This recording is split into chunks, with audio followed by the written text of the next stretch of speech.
Well, we've always been on the level with each other, right? Well, you have that half right. I've always been on the level with you. Okay, fair enough.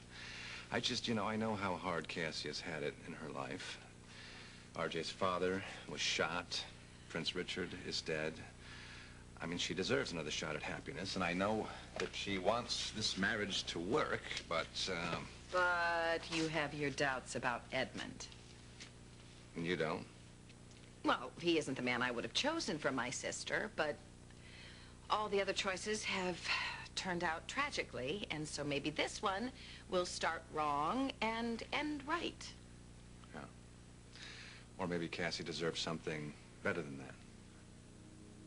Do you care about my sister? Care?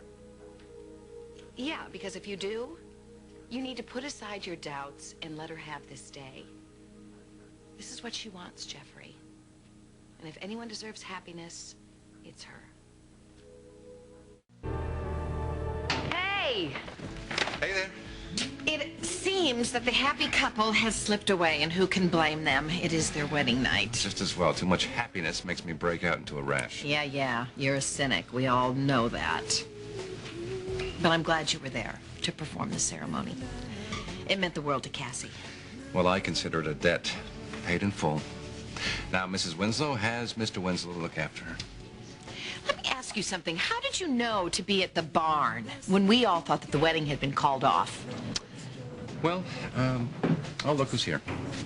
Hello, Dinah. Well, what did I miss? This looks like a party.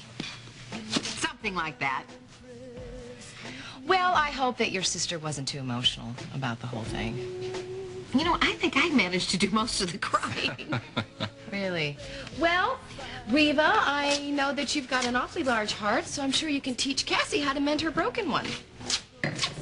Dinah, what are you talking about? Cassie's never been happier. Well, I find it hard to believe that Cassie got over Edmund that quickly. But I understand what you're doing, keeping the wagons circling for the sake of the family, keeping up the appearances, but this wedding just wasn't meant to be.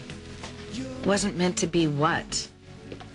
I don't know what gossip you've been listening to or what gossip you've been spreading, but you should mark this date down in your personal calendar as an anniversary.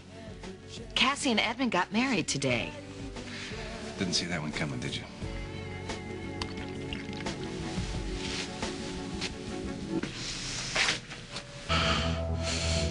You want the details? It was fantastic. In fact, Jeffrey performed the ceremony himself. No kidding.